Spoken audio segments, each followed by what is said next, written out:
La personalidad se puede explicar desde varios enfoques. Permite conocer de manera aproximada los motivos que conducen a un individuo a actuar, sentir, pensar y desenvolverse en un medio. También es posible conocer la manera en la cual el individuo aprende a interactuar en su entorno. La personalidad se puede definir como estructura dinámica que tiene cada individuo y se compone de características psicológicas, cognitivas, comportamentales y emocionales. La evaluación de la personalidad se desarrolló en parte sobre la investigación en diferencias individuales y de grupo. Dentro de las pseudociencias se encuentra la frenología, la cual se considera que se desarrolla en áreas específicas del cerebro, se relaciona con las protuberancias y se presume que éstas se asocian con las características de afabilidad, combatividad y codicia. Otras pseudociencias, la fisionomía, se interesa por determinar el temperamento y el carácter a partir de los rasgos externos del cuerpo y en especial del rostro. La grafología analiza la personalidad a través de la escritura. Estas teorías tienen menos validez y confiabilidad que la frenología, por cuanto en el siglo XIX hubo otras propuestas. Dentro de las teorías planteadas en el siglo XIX está Galton, quien propuso medir las emociones registrando cambios en los latidos cardíacos y el pulso. Kraepelin desarrolló una técnica de evaluación de asociación de palabra y Alfred Binet, quien elaboró métodos para estudiar la personalidad de personas eminentes. Los primeros modelos o tipologías fueron descritos por Hipócrates. La teoría de Hipócrates, quien se considera el padre de la medicina actual, establecía que las enfermedades eran causadas por un desequilibrio de los fluidos corporales, también llamados moris. De ese modo se originaron 4 personalidades diferentes que tenían su origen en el tipo de fluido sanguíneo, colérico, flemático, melancólico. Los rasgos son menos generales que los tipos de personalidad. Gordon Allport definió el término rasgo como una estructura neuropsíquica, conducta adaptativa y expresiva. Cattell clasificó los rasgos en comunes contra únicos, superficiales contra fuente, constitucionales contra moldeador contra el ambiente y el dinámico contra habilidad contra temperamento, base del cuestionario 16PF. Einstein, extroversión, introversión, estabilidad e inestabilidad. El psicoanálisis ha estudiado la personalidad del ser humano, su teoría de la psiquis humana en un proceso de crecimiento y desarrollo, actitudes de un ser social, instintos y pulsiones. El superyo se caracteriza por ser el aparato psíquico en lucha de normatividad social, de satisfacción de necesidades, el ello, deseos e instintos e imposiciones, y el yo filtra información procedente del ambiente, normas y reglas. Caracterizada como la tercera fuerza, la fenomenología, teoriza las posibilidades del ser humano en su crecimiento basadas en los conceptos amor, libertad, esperanza, autorrealización, satisfacción y felicidad. En la segunda mitad del siglo XX surge la Gestalt con Fritz Perls y otros autores posteriores, Abraham Maslow y Carl Rogers. La reflexión sociológica en el mundo cambiante se realiza en el abordaje del pensamiento. Saint-Simon y Compton, fundadores del conocimiento social. Durkheim define los hechos sociales como modos de actuar, pensar y sentir. Max Weber, la actividad humana en el trabajo colectivo del espacio vital, el carácter histórico de la existencia humana.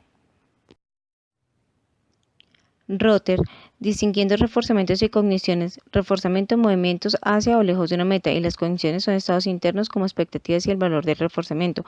Las expectativas investigadas fueron el locus de control, como gente percibe que es controlada, y la confianza interpersonal, como se cree que la gente dice la verdad.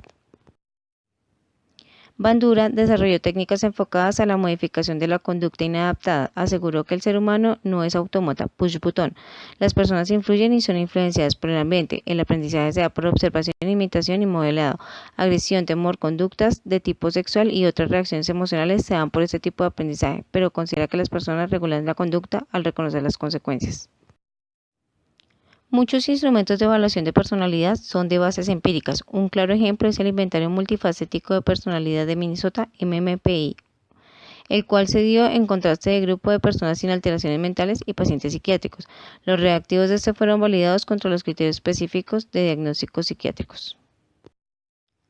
Las pruebas de personalidad en la psicología clínica proporcionan información sobre conductas relacionadas con patrones de personalidad, trastornos emocionales, relación entre el sujeto y el ambiente. En el ámbito laboral, define rasgos de agresividad, sociabilidad, extroversión e introversión, deseo motivacional, afrontamiento de conflicto.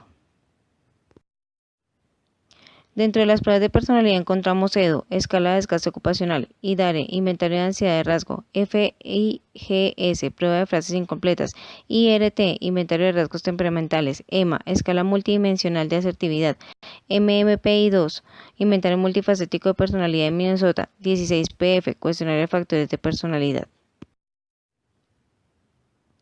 Una de las pruebas psicológicas más utilizadas y aceptadas para realizar la evaluación psicológica de la personalidad es el Inventario Multifacético de Personalidad de Minnesota, conocido como MMPI. La primera publicación del MMPI se realizó en 1943. Sus autores, Hadway y McKinley, fue adaptado posteriormente por el Comité de Restandarización conformado por Butcher, Dahlström, Graham, Tejen y Kramer. La segunda publicación, MMPI-2, se realizó en 1989.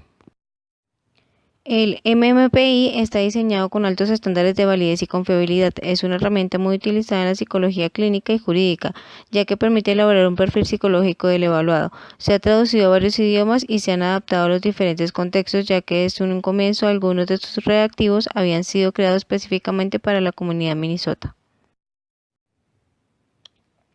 La prueba está conformada por 567 reactivos y tiene dos criterios de respuesta, falso o verdadero. Es de manera dicotómica al realizarse. Se subdivide en 13 escalas, 3 escalas de validez, 9 escalas clínicas y una escala de género. Para calificar esta prueba es indispensable leer y entender el manual de aplicación, así como tener conocimientos claros de trastornos clínicos.